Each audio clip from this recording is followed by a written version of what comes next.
Entra in classifica il nostro Jens Kajus con il suo primo gol con questa maglia al 18° posto.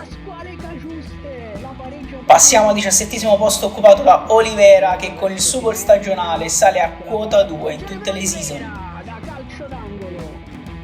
16° posto occupato da Pasqualino Mazzocchi, 4 gol all time, un solo gol in questa season. Continuiamo con il 15° posto occupato da Lobotka, che sale a quota 5 gol all time, un solo gol anche per lui in questa season appena finita. 14° posto occupato da Traoré con 7 gol in tutte le season, 2 per lui in questa stagione appena conclusa. 13° posto occupato ancora da Amir Rrahmani, che con il suo gol sale a quota 8 e mantiene la posizione su Traoré.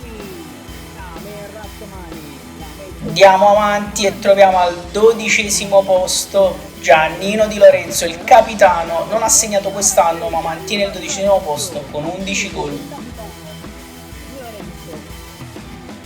11° posto occupato dal maestro Mario Rui, 2 gol stagionali, 13 gol totali. 10° posto occupato saldamente da Diego Armando Maradona, 3 gol stagionali, 22 in totale. Entrando nella top 10 passiamo a Pasquale Lindstrom, 5 gol quest'anno, 26 totali. 8° posto poi occupato da Filippo Ngong, 6 gol stagionali, un'ottima stagione per lui, 28 totali. 7° posto occupato da Giacomino Raspadori con 10 gol stagionali, 69 gol totali in tutte le season. 6° posto per Zambo Anghissà, che guadagna una posizione su Raspadori, 15 gol stagionali, 72 gol.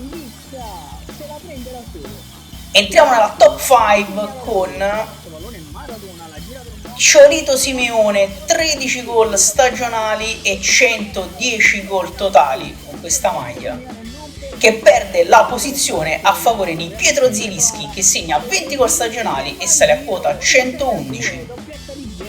Nella top 3, la top 3 si apre con Matteo Politano, 29 gol stagionali e 134 totali. Al secondo posto troviamo invece Kvisha Kvaratskhelia con questo gol fenomenale contro il Barcellona, sale a 197 gol totali, 32 gol stagionali quest'anno.